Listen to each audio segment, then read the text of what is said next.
Esto es Sobremesa, un podcast de El Diario AR, en el que los historiadores Pablo Gerchunov y Roy Ora conversan sobre pasado, presente y futuro. Hola Roy, ¿cómo estás? Pablo, ¿cómo te va? ¿Qué decís? Bien.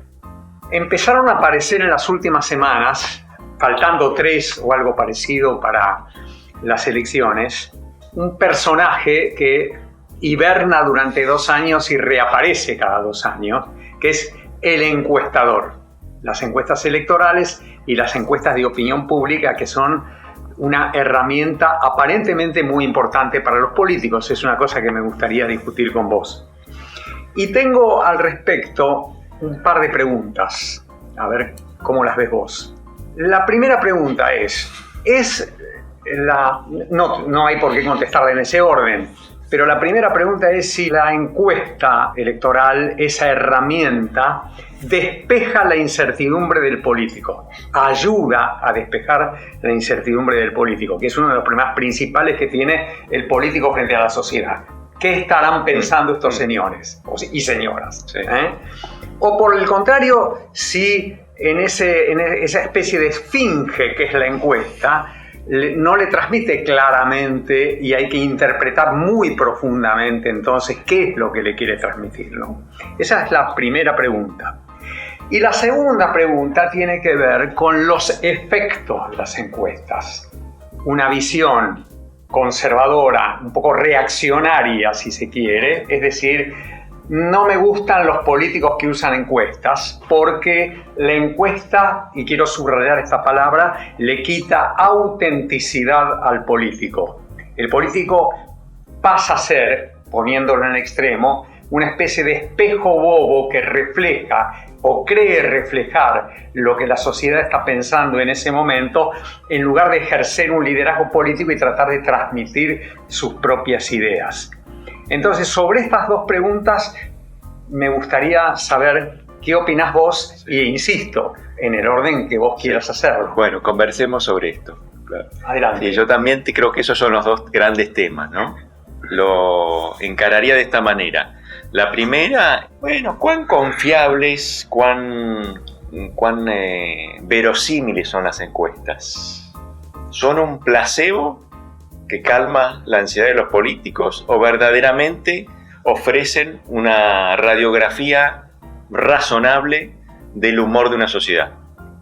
Y en relación con esto, bueno, yo recuerdo algunas críticas que me gustaría poner sobre la mesa, sobre cosas que se han dicho sobre la encuesta. Una es, y acá me acuerdo de Francis Corn, que fue crítica. Francis Corn es la banderada de la crítica a las encuestas. Sí, una pionera, sí. Vamos a mencionar, fue una pionera en los momentos en que esta técnica o tecnología, no sé cómo se llama, de captura de información. De captura de información, sí. Estaba en ascenso, ella decía, no, esto no va. Esto es todo porquería. Y decía, ¿por qué? Bueno, porque las encuestas capturan, son una suerte como de foto de un instante y no capturan la película. Uh-huh. Y la opinión pública es una cosa dinámica que hay que tratar de entender.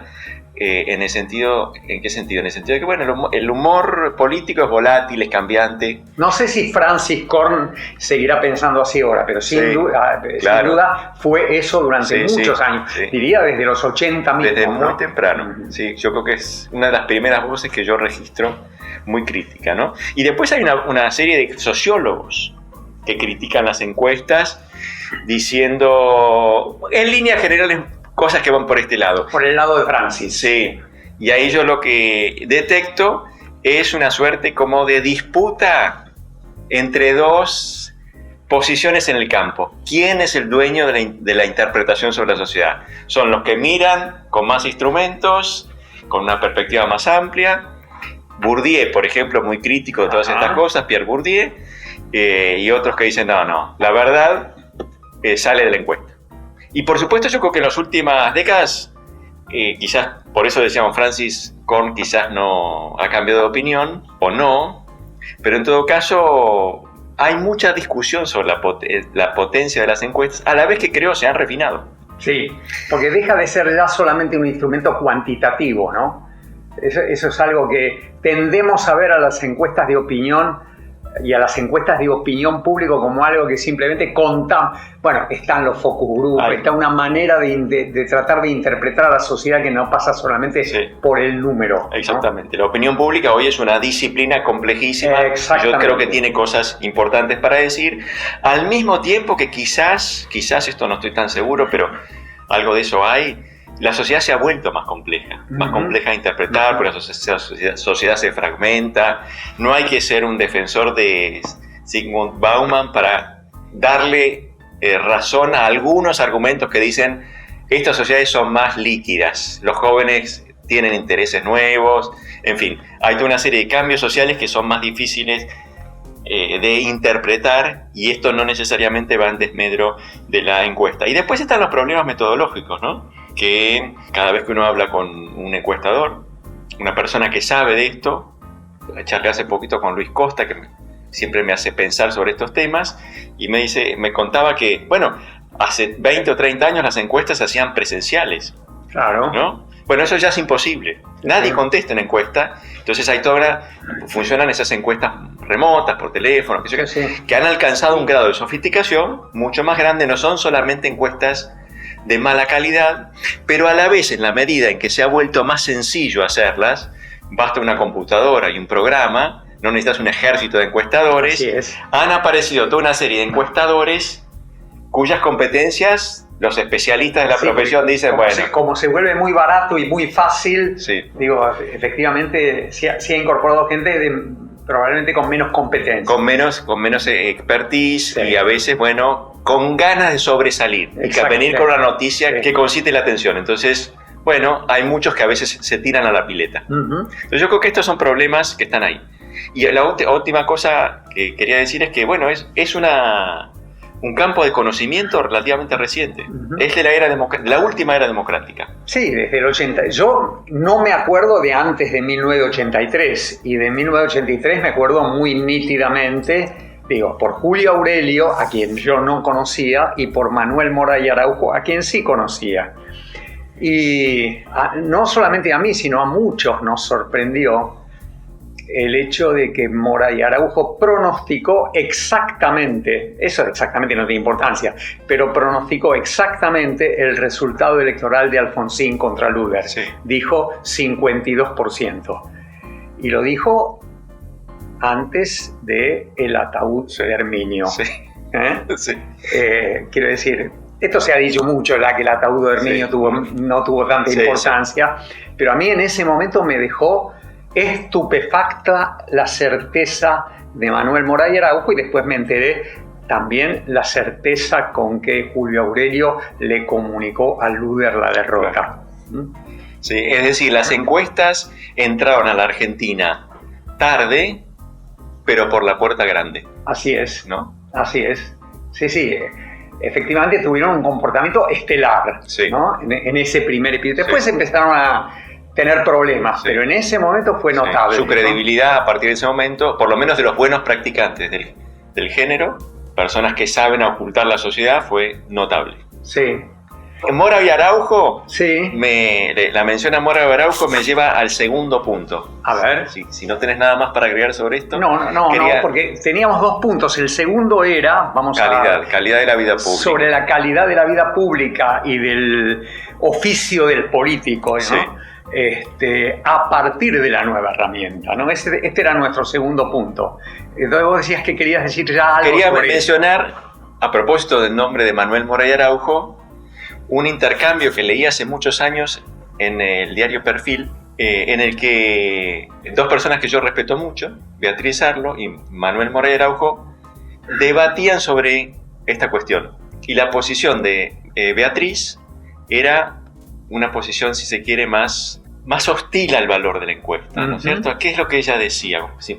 Voy a simplificar mucho el argumento, que es un argumento más compleja, pero yo creo que el núcleo era los políticos argentinos, o muchos políticos argentinos, y de otros lados, por supuesto, porque el horizonte de Beatriz no es solo provinciano, los políticos hacen mucho seguidismo de la opinión pública. Dicen lo que la gente quiere escuchar. Sí. Y en gran medida yo a veces digo, hay políticos que parecen un espejo bobo de lo que creen que es el pensamiento de la sociedad, ¿no? Sí. Eso es lo que vos decís que... Es interesante, déjame detenerme un instante en esto. Es interesante, esto no es la discusión de Francis, porque Francis hace una discusión sobre la técnica, sobre la herramienta. Esto es una discusión sobre el político frente a la herramienta. Exactamente. Adelante. Claro, sí. Claro, entonces eso es lo que le preocupaba a Beatriz, claro. Es decir, políticos que tenían propuestas para ofrecer a la sociedad, pero que decía, como su asesor le recomendaba no hablar de ese tema porque ese tema no vende, se guarda ese tema. Ella, por supuesto, lo hacía muy interesada en una agenda que fuese una agenda de cambio, ¿no es cierto? Que introdujera nuevos temas en la discusión pública. Sí. Y ella veía que eso no caminaba bien.